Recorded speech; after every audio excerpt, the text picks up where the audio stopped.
Iran, as we see it on our world map, is no ordinary country.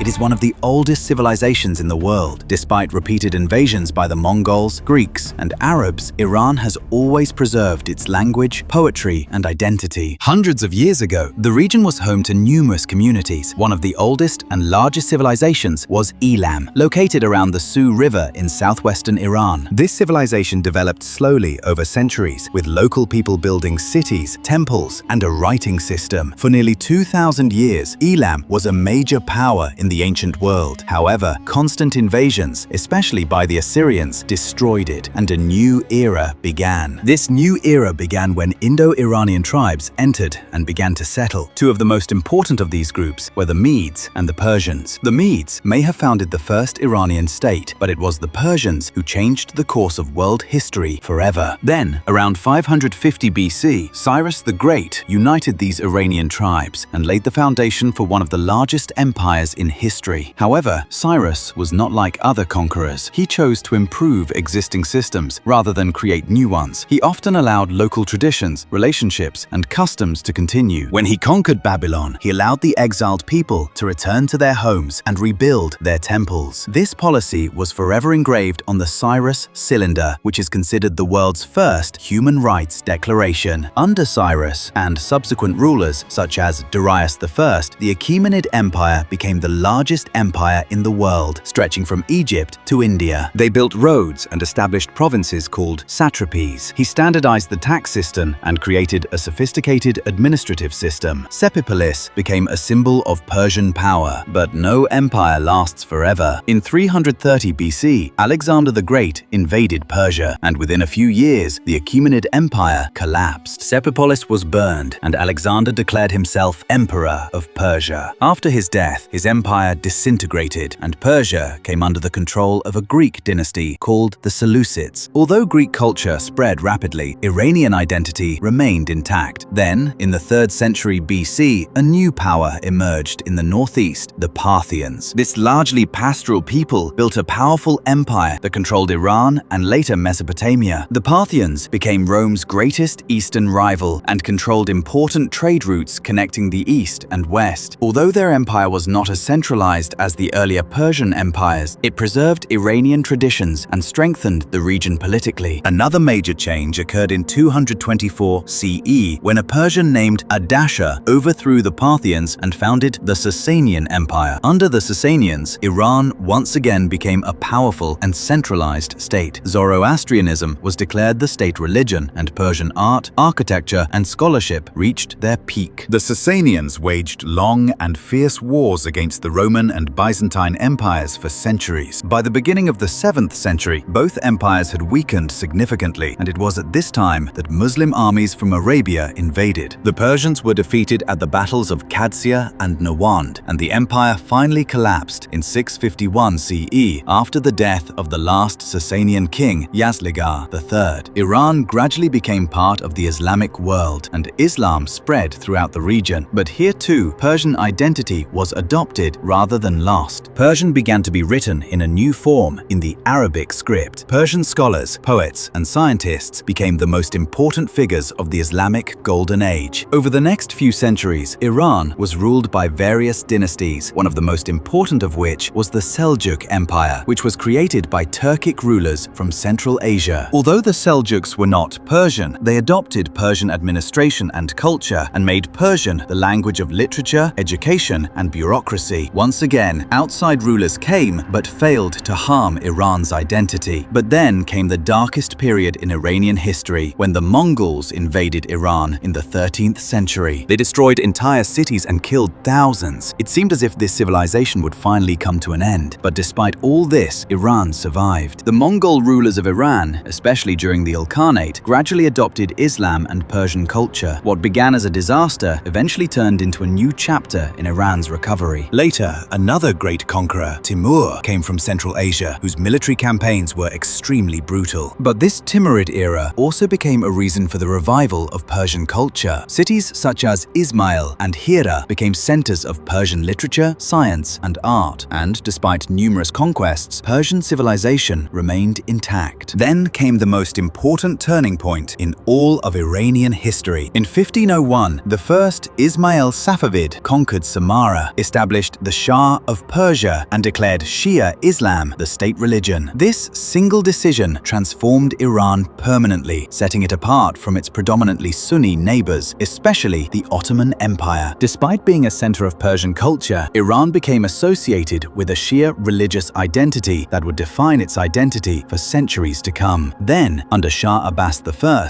Iran entered a great cultural and economic revival, which resulted in Iran becoming one of the most beautiful cities in the world. Trade expanded, architecture flourished, and Persian identity deepened. Despite the weakening of the Safavids, their foundations remained intact. Then, in the 20th century, Iran faced a new kind of attack. Instead of military, it had to apply foreign pressure through politics, oil, and economics. Russia pushed Iran out of the Caucasus, while Britain invaded from the south to secure its route to India. Although Iran was never fully colonized, it was constantly pressured and controlled. Then, the discovery of oil complicated the situation further. In 1906, Iranians revolted and forced the Shah to adopt a constitution and parliament. This was one of the first constitutional movements in the entire region. However, foreign powers feared a strong and independent Iran, so they allowed instability to develop. In 1925, Reza Shah took power and began building a modern state. He established railways, schools, universities, and a strong army. In 1935, the country was officially renamed Iran. However, World War II changed everything again. In 1941, Britain and the Soviet Union invaded Iran and forced Reza Shah to abdicate. His son, Mohammad Reza Pahlavi, was then crowned Shah of Iran. This triggered the struggle over oil. In 1951, Prime Minister Mohammad Mossadegh nationalized Iran's oil industry, which angered Britain. In 1953, the CIA and British intelligence jointly conducted Operation Ajax, which overthrew Mossadegh and restored the Shah to power. This single event changed modern Iranian politics forever. The Shah, with American support, established a strong regime. He also modernized the economy. However, discrimination, repression, and dependence on the West sparked widespread public anger. In 1979, this anger reached a point where millions of Iranians joined the revolution. Led by Akhmatova, the monarchy fell and the foundations of an Islamic republic were laid. This new leadership viewed the West, especially the United States, as a force that had been interfering in Iranian politics for centuries. The US embassy in Tehran was seized and relations were completely broken. At the same time, Iran also turned against Israel, which it considered a close ally of the United States and a symbol of Western influence in the region. Since then, Iran has been a major power in the Middle East, engaged in a bloody 8-year war with Iraq. It has resisted US influence and entered and exited numerous diplomatic stages, including a nuclear deal. But tensions with the United States have never been permanently eased, and today, these tensions have reached their most dangerous point yet. In 2026, the conflict between Iran, the United States, and Israel has escalated into a full-scale war, with airstrikes on major cities, missile and drone launches, and the closure of the Strait of Hormuz shaking up global energy markets. Iran's top leadership has been assassinated and its infrastructure destroyed. But despite all this, Iran has not collapsed. Over the past 5,000 years, Iran has been attacked, rebuilt, and invaded from all sides. Yet it remains what it was, an ancient civilization that has always survived.